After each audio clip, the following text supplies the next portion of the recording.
Selamat pagi kepada pendengar setia dan terutama pendengar setia acara Through the Bible. Anda kembali bersama dengan saya, Dr. Suhentolia dan istri, Dewi Lilin. Kita hari ini bersama-sama akan kembali mempelajari Alkitab, firman Tuhan.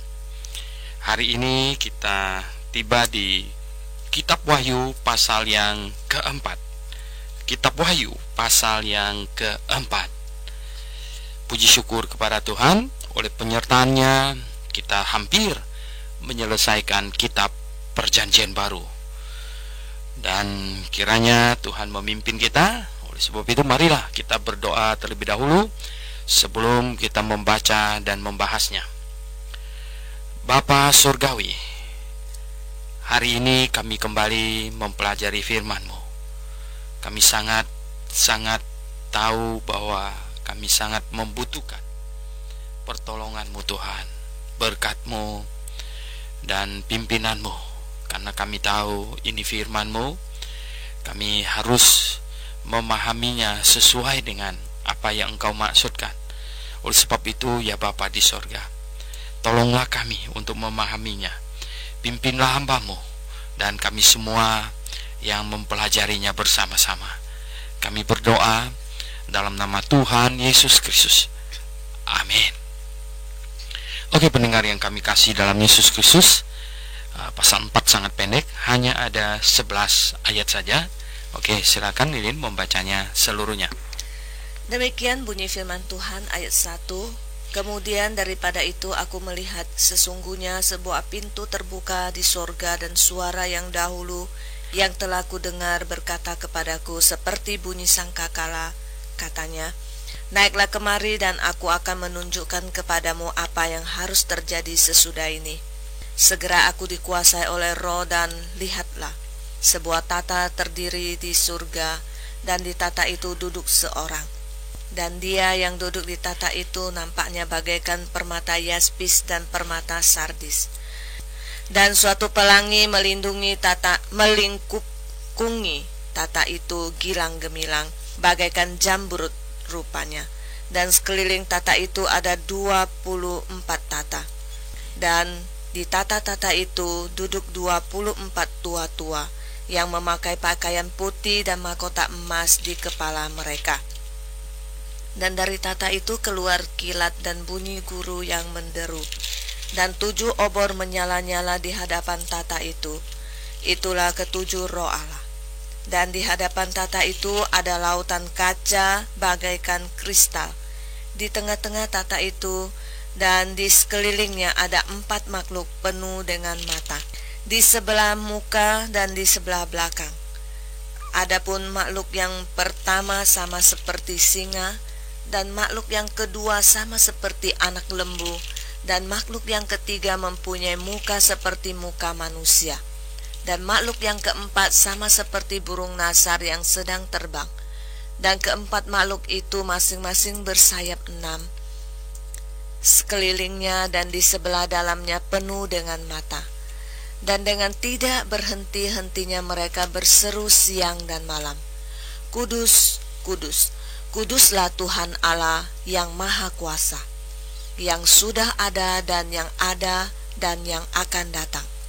Dan setiap kali makhluk-makhluk itu mempersembahkan puji-pujian dan hormat dan ucapan syukur kepada Dia yang duduk di atas tata itu dan yang hidup sampai selama-lamanya. Maka tersungkurlah ke-24 tua-tua itu di hadapan Dia yang duduk di atas tata itu, dan mereka menyembah Dia yang hidup sampai selama-lamanya. Dan mereka melemparkan mahkotanya di hadapan tata itu sambil berkata, Ya Tuhan dan Allah kami, Engkau layak menerima puji-pujian dan hormat dan kuasa, sebab Engkau telah menciptakan segala sesuatu, dan oleh karena kehendak-Mu semuanya itu ada dan diciptakan. Oke pendengar yang kami kasih dalam Yesus Kristus, sebelumnya saya ingin kita mengetahui bahwa kitab Wahyu ini ditulis oleh Rasul Yohanes, rasul yang terakhir, ya sesudahnya tidak ada rasul lagi. Ini adalah Rasul Yesus Kristus yang terakhir.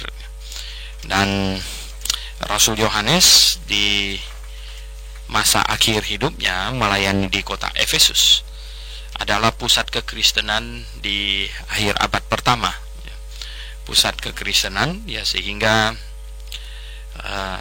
dari situlah, dari kota Efesus, ya, itu kebenaran dikumandangkan kemana-mana. Sebelumnya memang kelihatannya Antioquia sempat menjadi pusat kekristenan, dan sebelumnya adalah Yerusalem. Dan dari Efesus lah Rasul Yohanes ditangkap, ya, kemudian dibuang ke Pulau Patmos. Dan di Pulau Patmos inilah Rasul Yohanes, rasul yang terakhir, mendapat wahyu yang terakhir yang Allah turunkan. Jadi kitab wahyu ini adalah wahyu yang terakhir yang Allah turunkan, sehingga Alkitab kita menjadi sebuah kanon, ya, kanon yang tertutup. Kanon tertutup, jadi Tuhan tidak menurunkan wahyu lagi, karena ini kanon yang tertutup. Jadi Tuhan tidak menurunkan wahyu lagi, maka kita tahu sekarang tidak ada lagi orang yang bernubuat yang dari Allah, orang yang berbahasa lidah yang dari Allah, karena Allah tidak menurunkan wahyu lagi. Wahyu yang terakhir adalah sampai kitab Wahyu pasal yang ke-22 ayat 21. Ya, jadi ini wahyu yang terakhir. Nah, ditulis sekitar tahun antara 96 sampai 98. Dan pendengar yang kami kasih dalam Yesus Kristus, di pasal 1 Tuhan Yesus memperkenalkan dirinya dan malaikatnya, ya. Dan kita tahu, ya, Tuhan Yesus dengan kelihatannya yang simbolikal, ya, itu ditiru sekarang oleh Santa Claus, ya, memalsukannya, yaitu dengan meniru Tuhan Yesus, ya.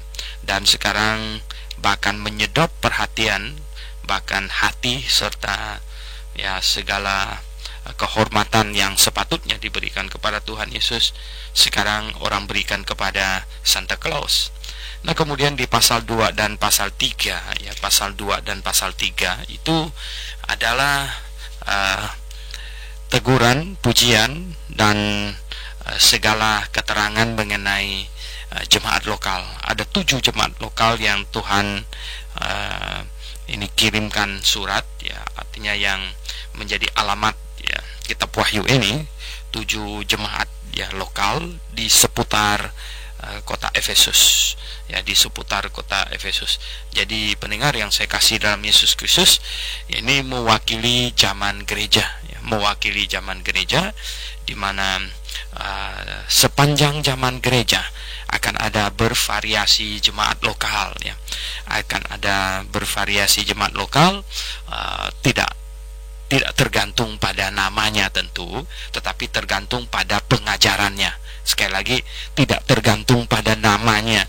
Namanya boleh cakep, ya, tetapi pengajaran dan segala poluse dan tindakan gereja itu tidak sesuai dengan Alkitab, ya, itu pasti akan dimuntahkan oleh Tuhan, gitu.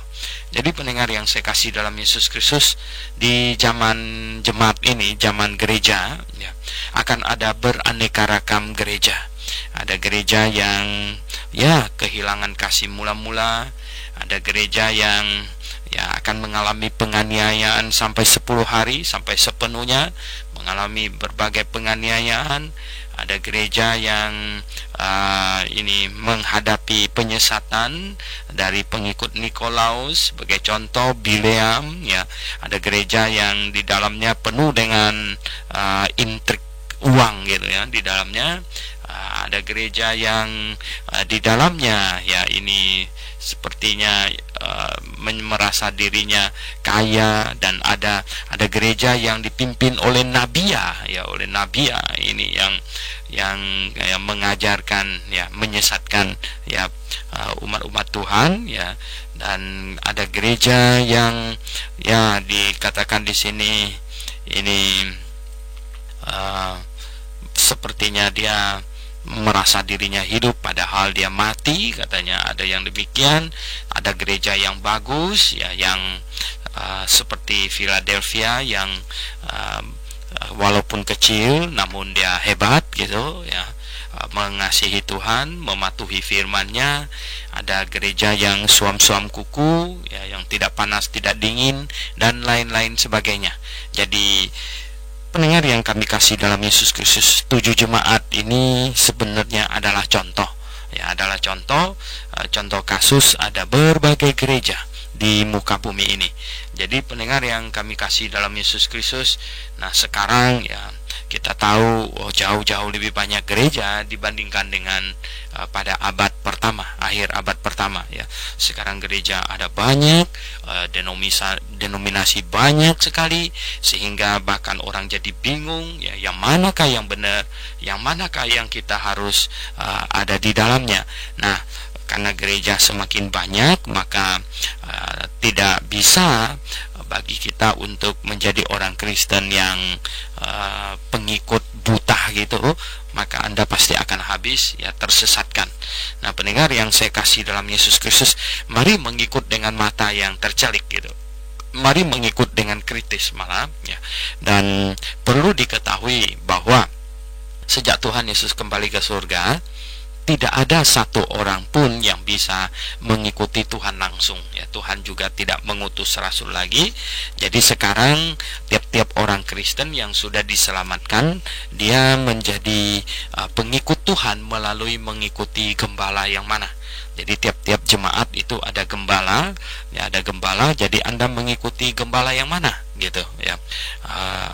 Jadi Anda mesti mengamati gembala yang mengajar, ya. Apakah dia mengajar dengan benar?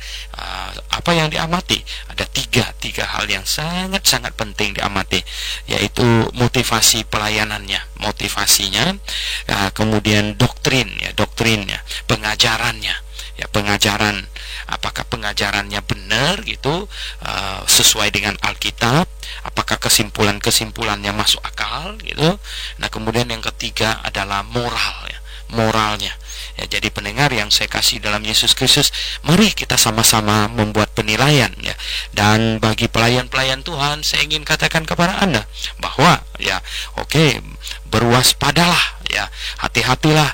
Seperti Rasul Paulus menasihati Timotius ya, supaya apa? Awasilah dirimu dengan ketat gitu ya. Kita harus mengawasi diri kita, karena di antara banyak binatang liar, diri kita mungkin yang paling liar gitu. Oleh sebab itu hati-hati ya, mari kita mengawasi diri kita dengan sebaik-baiknya. Mengawasi diri kita, apakah motivasi kita masih tetap lurus dan tulus ya.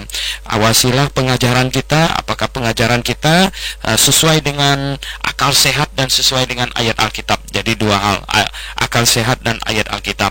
Dan kemudian yang ketiga, apakah tingkah laku kita, moral kita seturut dengan pengajaran kita. Ya, jadi apakah perbuatan kita, moral kita seturut dengan pengajaran yang kita sampaikan. Jadi motivasi, doktrin, dan moral. Nah, ini adalah harta, atau ini adalah pusakanya kekristenan yang luhur gitu ya.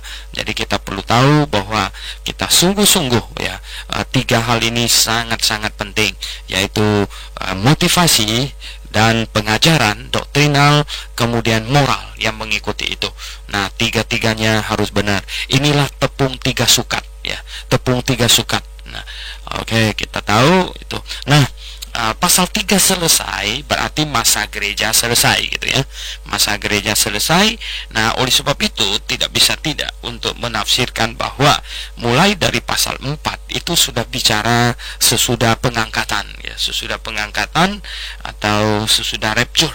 Nah, pendengar yang saya kasih dalam Yesus Kristus, sesudah pasal 3 atau mulai dari pasal 4 ya, maka menafsirkan kitab Wahyu ini harus sudah dapat memisahkan ya, harus dapat memisahkan peristiwa-peristiwa yang terjadi di atas ya, dan peristiwa-peristiwa yang terjadi di bumi. Ya, jadi peristiwa-peristiwa yang terjadi di atas ya, di sorga ya, di atas, dan peristiwa-peristiwa yang terjadi di bumi. Jadi ceritanya itu ini gonta-ganti ya.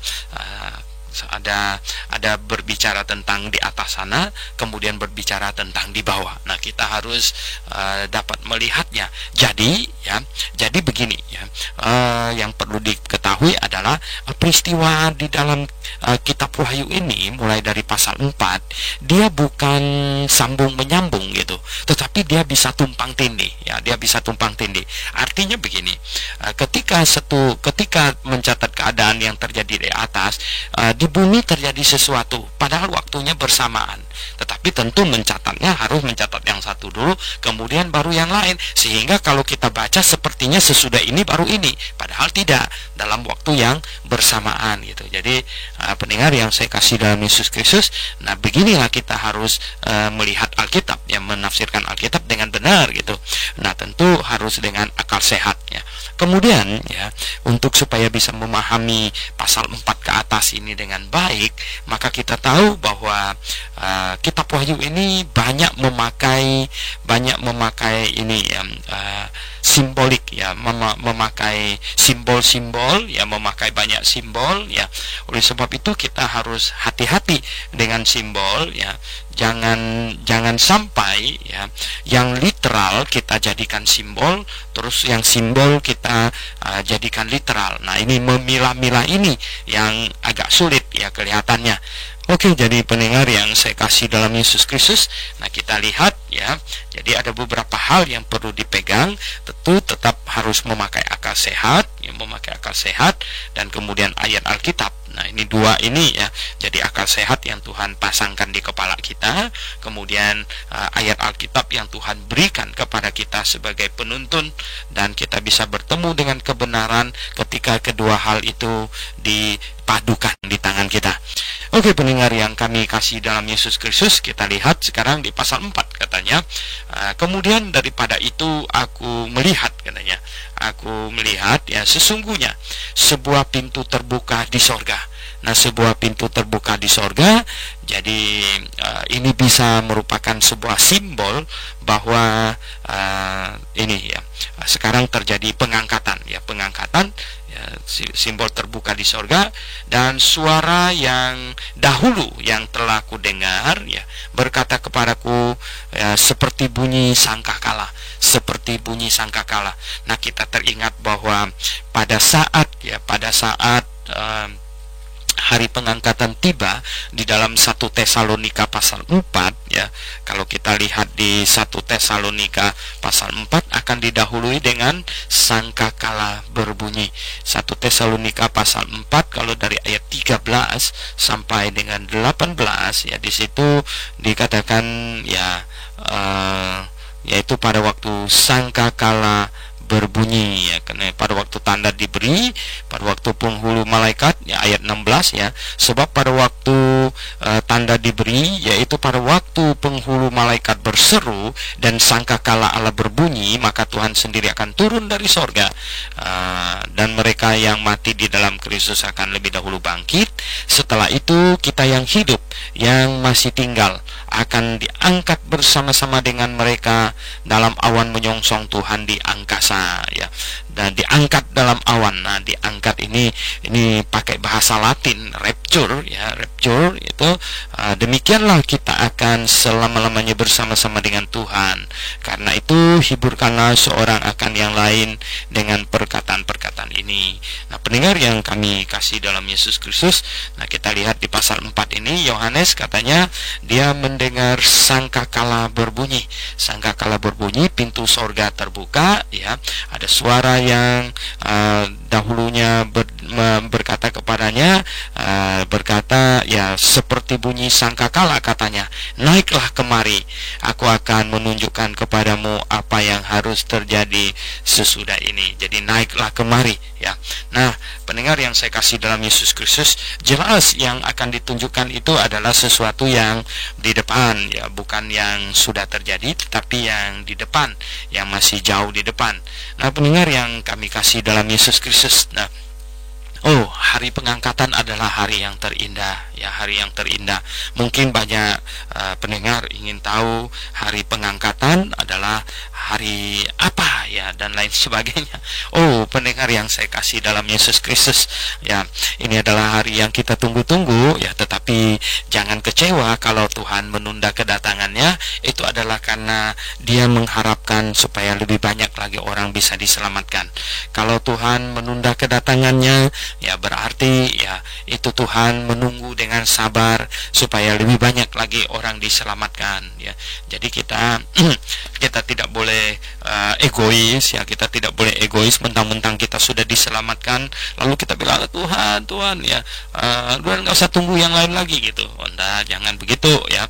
Oke, kita sangat mengharapkan Tuhan datang cepat. Itu mengapa? Karena kita hidup di dunia ini, kita hidup bersama-sama dengan dunia yang makin hari makin durhaka, dunia yang makin hari makin tidak berpikir waras, dunia yang makin hari makin membenci Tuhan, dunia yang makin hari makin menentang kebenaran.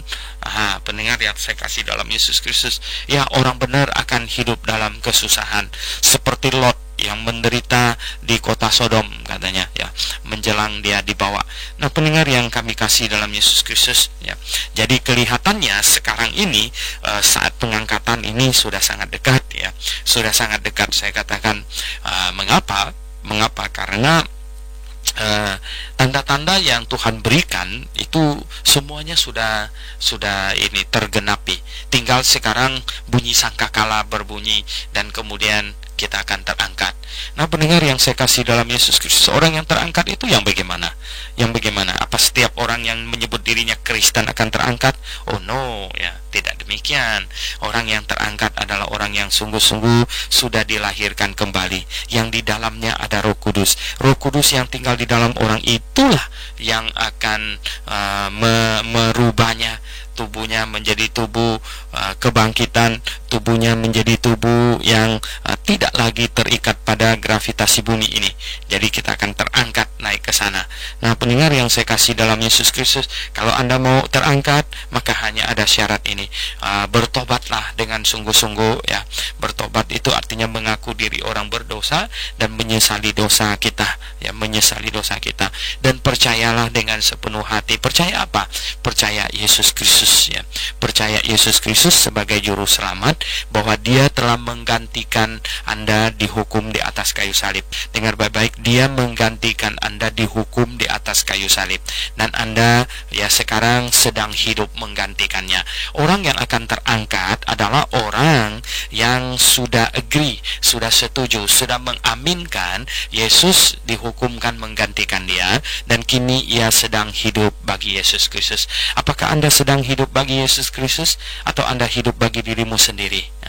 Nah, pendengar yang saya kasih dalam Yesus Kristus, ya. Oh, mari kita hidup bagi Tuhan, ya. Kita hidup bagi Tuhan, bukan hidup bagi diri kita sendiri. Nah, jadi segala sesuatu kita laksanakan demi untuk Tuhan, ya.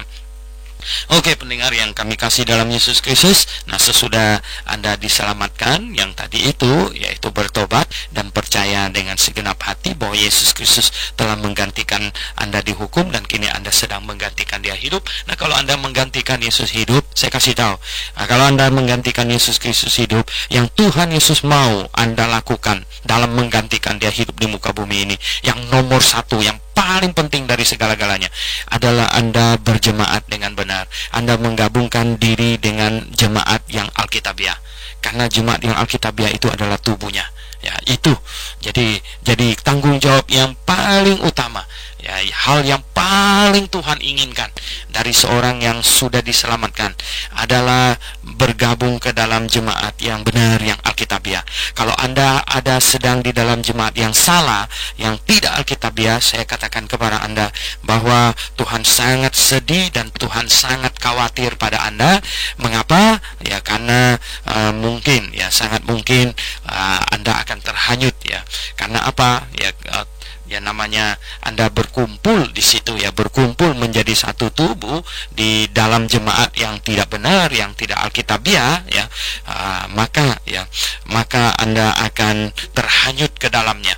Ya, jadi konsep iman yang tadinya benar bisa terkikis ya, bisa digantikan justru dengan yang salah. Nah, pendengar yang saya kasih dalam Yesus Kristus, ya kalau Tuhan cepat datang ya puji syukur kepadanya. Tetapi kalau dia menunda kedatangannya, kalau Tuhan menunda kedatangannya, maka ya kita harus berjemaat dengan benar, kita harus bertahan ya, kita harus ya berdiri teguh di atas kebenaran Alkitab. Kita harus berdiri teguh, dan apapun resikonya, kita harus berani menyangkal diri dan memikul salib. Menyangkal diri artinya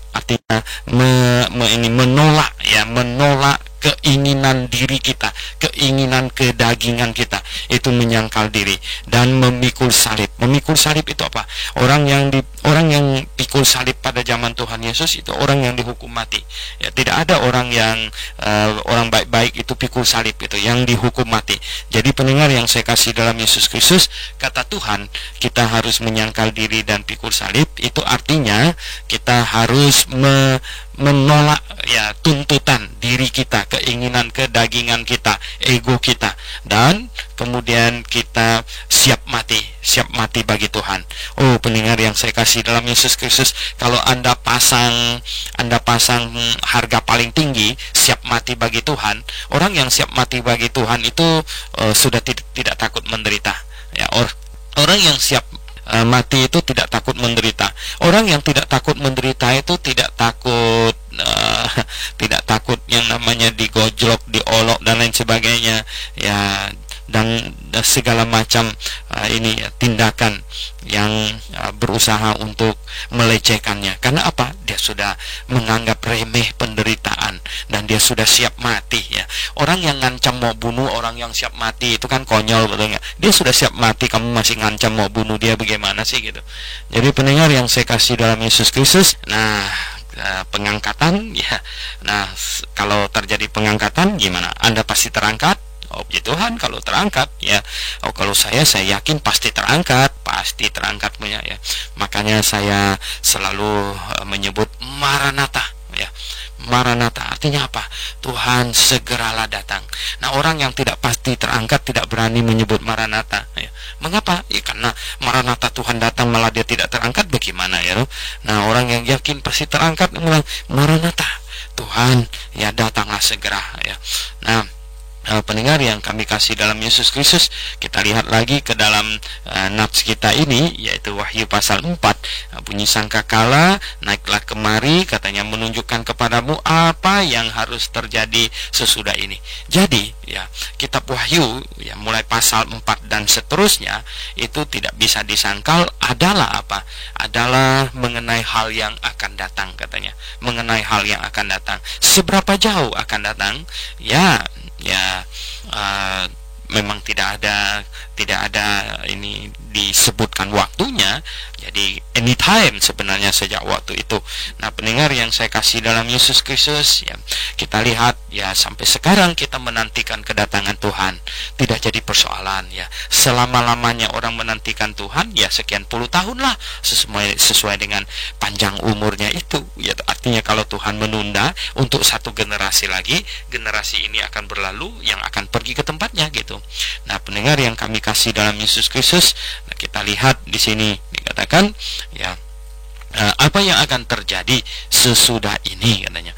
Nah, segera aku dikuasai oleh Roh, dan lihatlah, katanya, langsung ya Yohanes dikuasai oleh Roh, dan dia melihat ya situ, katanya ya, dia melihat sebuah tahta terdiri di sorga, dan di tahta itu duduk ya, di tahta itu duduk seorang.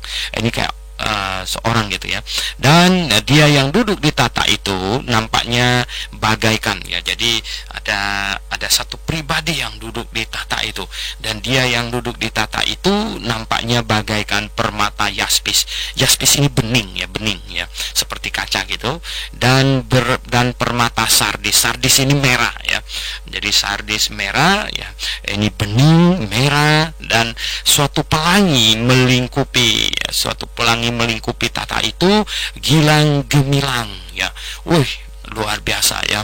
Dan katanya bagaikan jamrud rupanya. Jamrud itu apa? Jamrud itu hijau, emerald ya, emerald hijau ya. Jadi pendengar yang kami kasih dalam Yesus Kristus ya, Yohanes melihat sebuah tahta yang sebenarnya ini permata-permata ini hanya untuk ya, ini adalah lambang keagungan ya, lambang keagungan, kemuliaan, dan ya wah, ini ya keindahan yang luar biasa.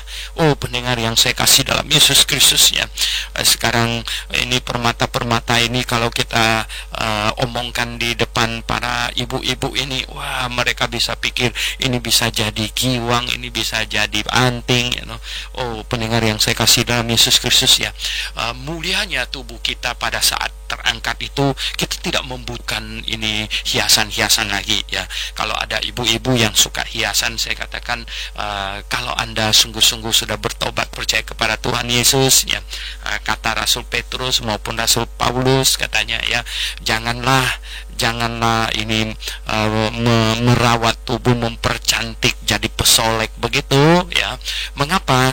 Karena yang lebih penting bagi wanita Kristen itu adalah menonjolkan inner beauty ya, atau kecantikan di dalam gitu ya, inner beauty ya.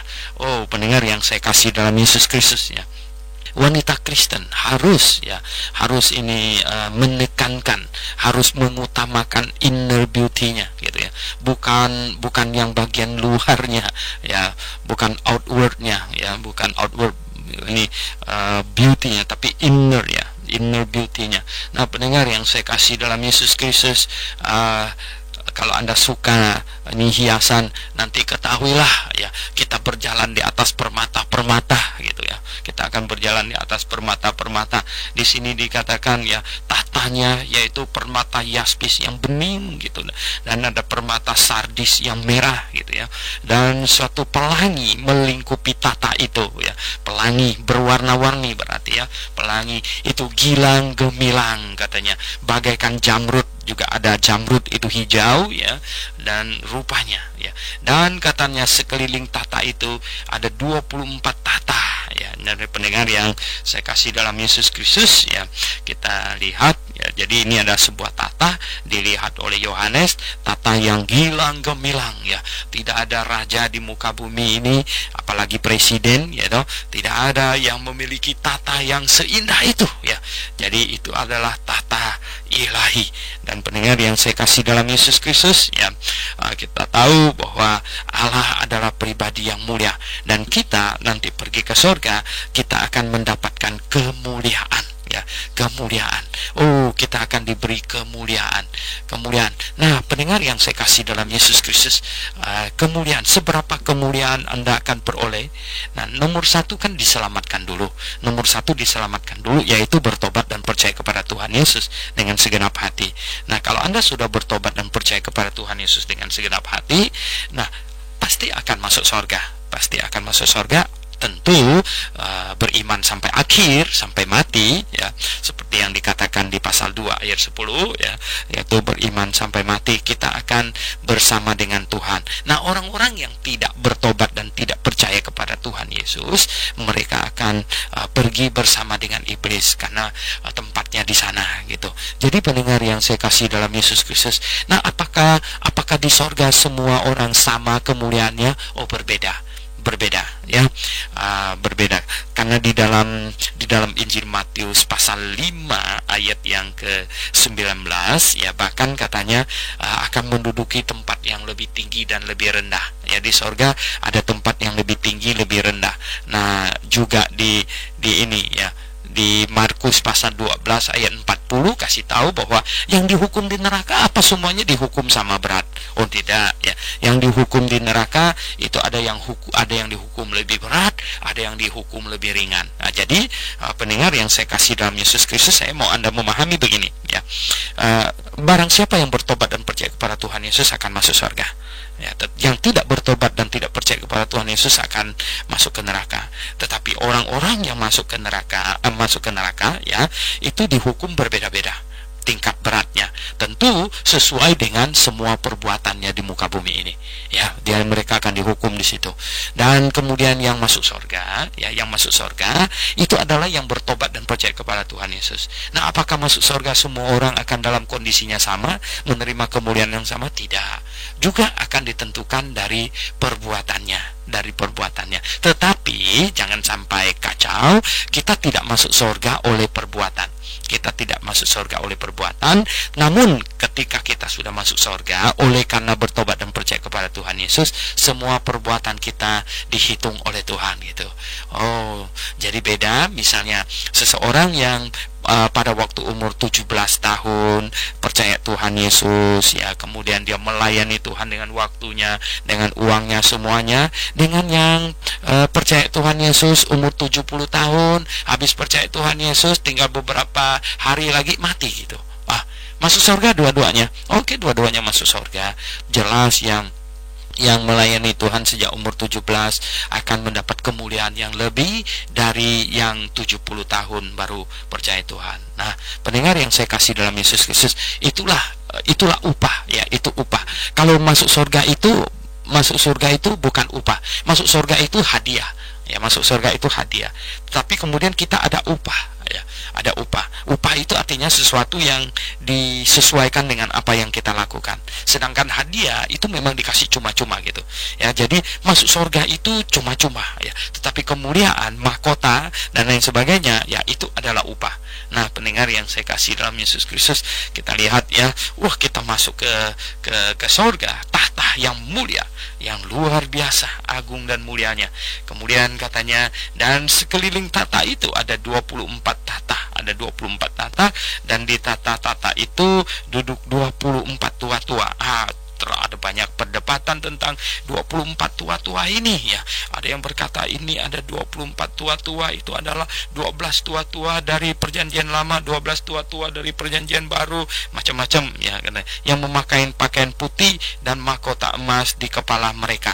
Nah, pendengar yang saya kasih dalam Yesus Kristus, ya, sebenarnya informasinya sangat sedikit, ya, tentang siapakah mereka itu. Ada juga teolog yang berkata itu memang adalah makhluk surgawi yang diciptakan oleh Tuhan, yang memerintah bersama Dia di tahta itu, ya. Tetapi lepas dari itu semua, kita tahu bahwa, ya, pokoknya itu adalah ada 24 tua-tua gitu. Ada 24 tua-tua yang duduk di atas tahta itu. Nah, informasinya sangat sedikit, ya. Jadi sembarangan tafsir memang bisa salah gitu, ya. Tapi ya toh tidak mempengaruhi kebenaran-kebenaran yang lain gitu, ya. Nah, kita katakan bahwa di sini berpakaian putih. Ini menunjukkan kekudusan, ya. Pakaian putih itu menunjukkan kekudusan, ya. Jadi 24 tua-tua yang duduk di atas tahta yang memiliki, ya, kekudusan, ya, dan mahkota emas di kepala mereka. Mahkota emas itu melambangkan kemuliaan di kepala mereka itu. Nah, pendengar yang kami kasih dalam Yesus Kristus, sungguh indah, ya. Dan dari tahta itu keluar kilat, keluar kilat dan bunyi guru yang menderu, dan 7 obor menyala-nyala.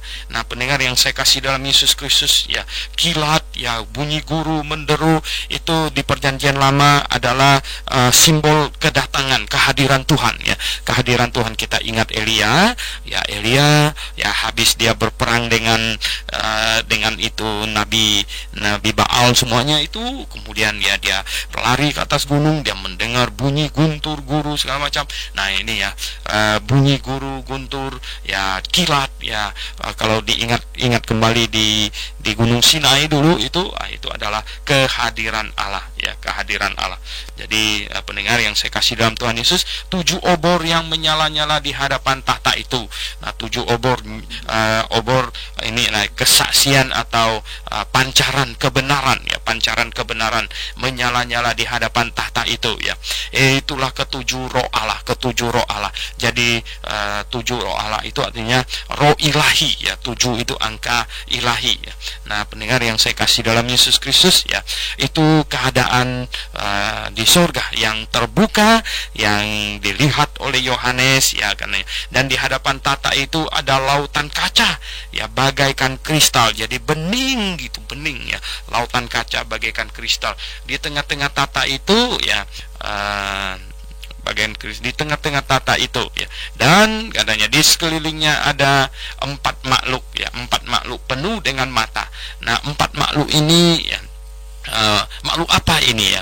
Nah, kelihatannya kalau kembali ke Yesaya pasal yang ke-6, di situ ada ini ya, serafim ya, ada serafim, kemungkinan ini adalah serafim ya, no? Ada 4 makhluk ya penuh dengan mata di sebelah muka dan di sebelah belakang. Itu menunjukkan kalau penuh dengan mata ini simbolik dari ini intelijensia. Jadi 4 mata yang ada 4 makhluk yang ini yang mengetahui, memiliki intelijensia tinggi ya, dan katanya di sebelah muka dan sebelah belakang juga itu mensimbolkan ke ini ya, pengertian dan kemampuan mengetahui yang lebih dari manusia ya, lebih dari manusia ini ya, di sebelah muka dan sebelah belakangnya. Ini makhluk surgawi tentu ya, ada yang bilang ini serafim atau kerubim ya, ini malaikat yang ada di situ mungkin. Adapun makhluk yang pertama sama seperti singa katanya, makhluk yang pertama sama seperti singa. Nah singa ini adalah lambang ini royal ya, royal kerajaan, lambang keagungan kerajaan ya. Makhluk pertama itu seperti singa katanya, makhluk pertama, jadi lambang keagungan ya, lambang kemuliaan, lambang royalty ya, royalty. Dan katanya makhluk yang kedua sama seperti anak lembu. Nah ini lembu ini adalah lambang kekuatan, strength ya. Ini lambang kekuatan ya, jadi keagungan ya campur dengan kekuatan ya, kekuatan. Dan kemudian katanya, dan makhluk yang ketiga mempunyai muka seperti muka manusia. Nah ini lambang tentang ya ini spirituality ya, ini makhluk yang memiliki roh ya, jadi melambangkan ini kerohanian. Dan kemudian katanya makhluk yang keempat seperti burung nasar yang sedang terbang, itu melambangkan ini ya, mobile ya, jadi sering itu kelincahan ya, kelincahan bergerak. Nah pendengar yang saya kasih dalam Yesus Kristus, ini jelas-jelas 4 makhluk surgawi ya, 4 makhluk surgawi, mungkin kelompok dari serafim ya. Kalau kita lihat di Perjanjian Lama di kitab ini Yesaya, ini ada makhluk surgawi di situ.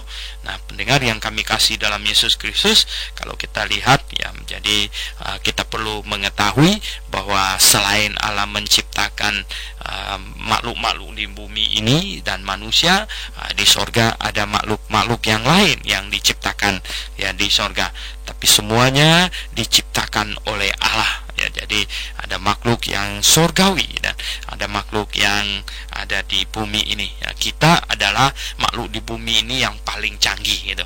Jadi manusia ini adalah makhluk di bumi ini yang paling canggih, yang Tuhan hembuskan roh di dalam kita, dan kita diberi akal budi, diberi kesadaran diri, diberi kehendak bebas ya. Kita ini makhluk yang paling tinggi ya di bumi ini, ciptaan Tuhan ya. Nah kemudian katanya di sini ya, yang ayat yang ke-8, dan keempat makhluk itu masing-masing bersayap 6 ya, masing-masing bersayap 6. Nah ini sama dengan yang serafim yang dilihat oleh Nabi Yesaya ya, oleh Yesaya. Nah kalau kita lihat, kalau kita buka kitab Yesaya ya, kita buka kitab Yesaya di pasalnya yang ke-6 ya, Yesaya pasal yang ke-6 ya. Di situ ya katanya Yesaya pasal yang ke-6, kalau saya baca katanya gini ya. Dalam tahun pasal 6 ayat 1, dalam tahun matinya Raja Uzia, aku melihat Tuhan diduduk di atas tata yang tinggi dan menjulang, dan ujung jubahnya memenuhi bait suci. Para serafim berdiri di sebelah atasnya, masing-masing mempunyai 6 sayap. Ini disama dengan di sini katanya keempat makhluk itu masing-masing mempunyai 6 sayap, ya, bersayap 6 katanya gitu ya. Nah, sayap 6, 2 sayap dipakai untuk menutupi muka mereka, dan 2 sayap dipakai untuk menutupi kaki mereka, dan 2 sayap dipakai untuk melayang-layang. Nah, jadi ini serafim kelihatannya, makanya kita lihat ini mempunyai sayap 6 ya. Ini makhluk itu ya. Nah, cuman mukanya yang berbeda ya. Kita lihat katanya di sini sayap 6 ya sekelilingnya, dan di sebelah dalamnya penuh dengan mata ya, katanya penuh dengan mata, dan dengan tidak berhenti-hentinya mereka berseru siang dan malam. Jadi pendengar yang kami kasih dalam Yesus Kristus, ini sungguh ya agung sekali ya. Ini ada serafim yang terbang ya di situ, dan katanya ya penuh dengan mata, berarti ini dia adalah makhluk intelijen ya, makhluk intelijen, dan katanya berseru siang dan malam, kudus kudus kuduslah Tuhan ya. Ini ada ini triple kudus ini ya. Jadi ini adalah penyembahan kepada Allah Bapa. Nah, pasal 4 dan pasal 5 ini ada 6 lagu yang dinyanyikan, 2 lagu untuk Bapa, 2 lagu untuk anak domba, dan 2 lagu untuk kedua-duanya, katanya gitu ya. Jadi kita lihat ini lagu yang dinyanyikan, yang pertama itu kudus kudus kuduslah Tuhan Allah yang Maha Kuasa. Nah, kita teringat pada lagu suci suci suci itu ya, suci suci suci Allah Maha Tinggi. Ini mungkin berusaha mau, ini pengarangnya berusaha mau menggambarkan ini lagu yang dinyanyikan oleh para serafim ini ya.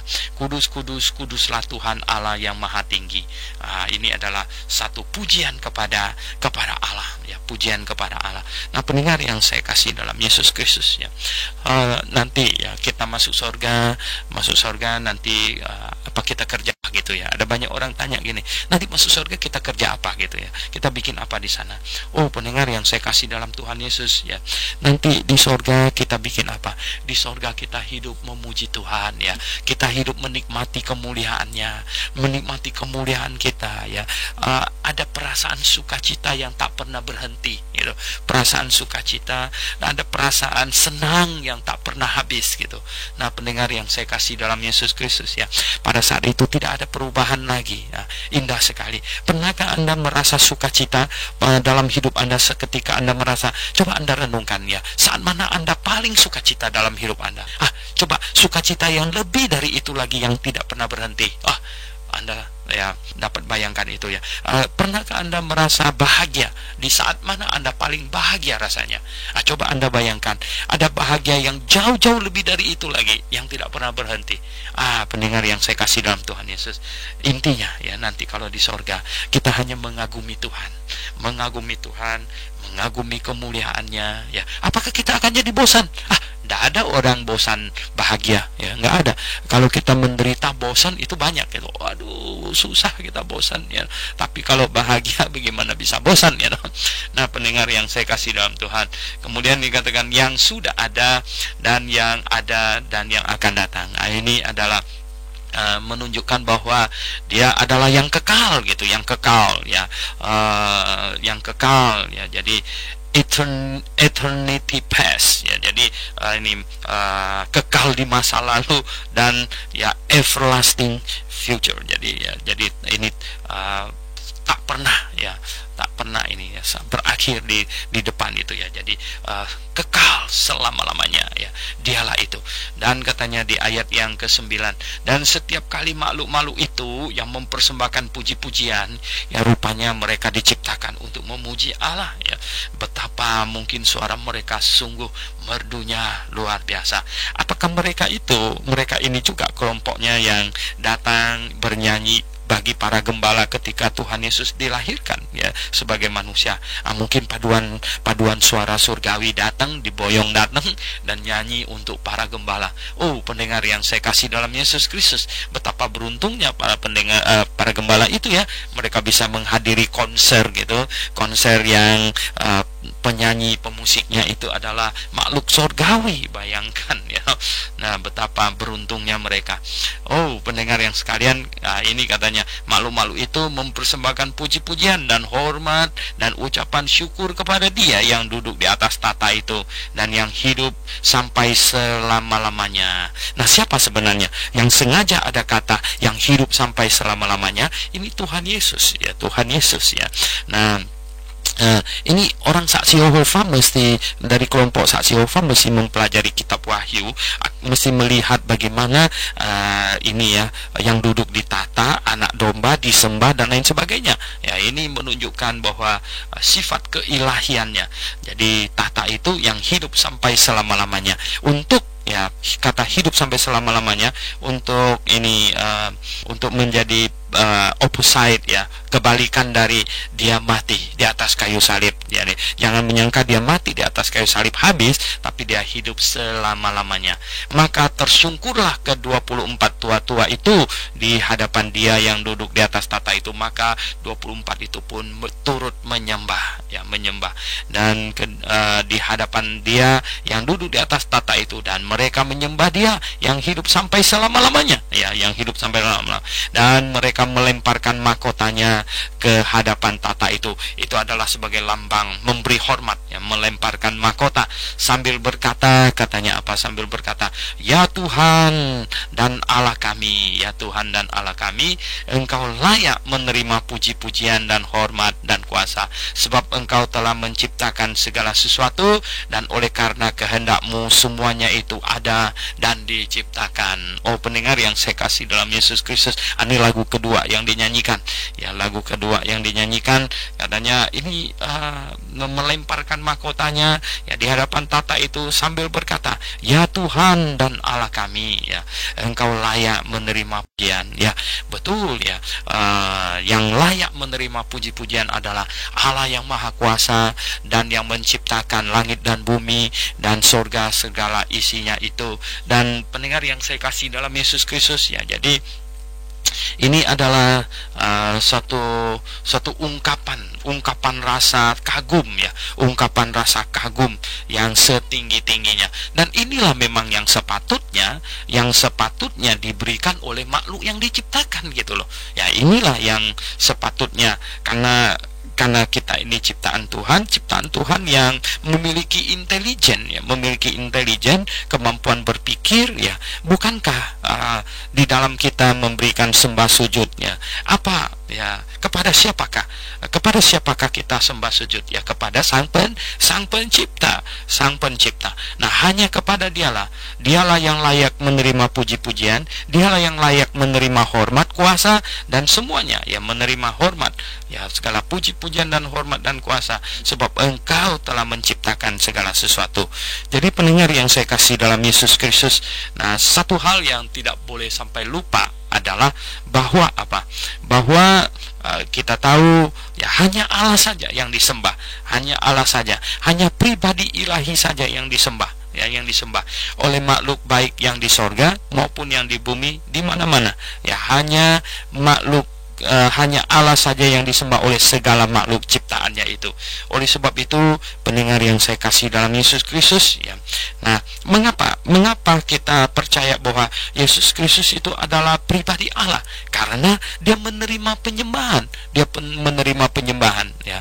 Nah, kalau dia bukan Allah, maka Alkitab ini salah total semuanya ya. Jadi pendengar yang saya kasih dalam Yesus Kristus ya, kita tidak bisa memungkiri bahwa ya Yesus Kristus disembah.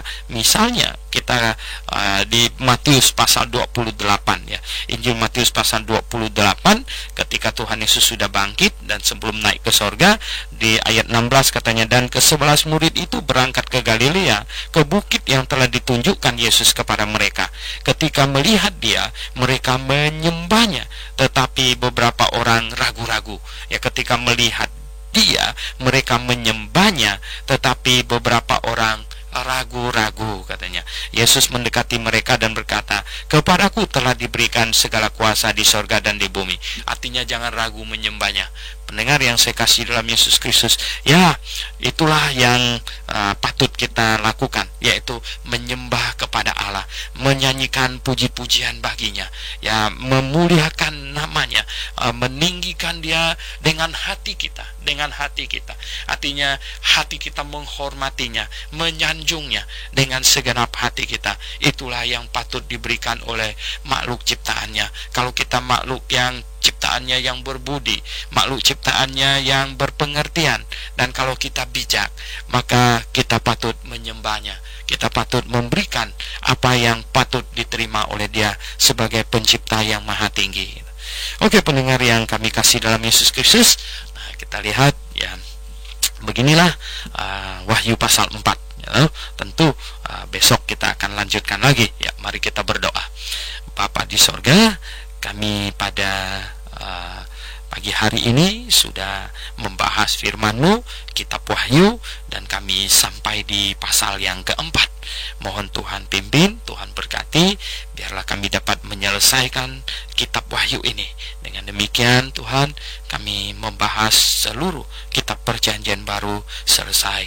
Oh, puji syukur kami naikkan padamu. Mohon berkat-Mu, mohon pengertian, mohon hikmat-Mu Tuhan. Itulah yang kami butuhkan, karena kami tahu persis akal budi pikiran kami diciptakan oleh Engkau. Kami berdoa dalam nama Tuhan Yesus Kristus.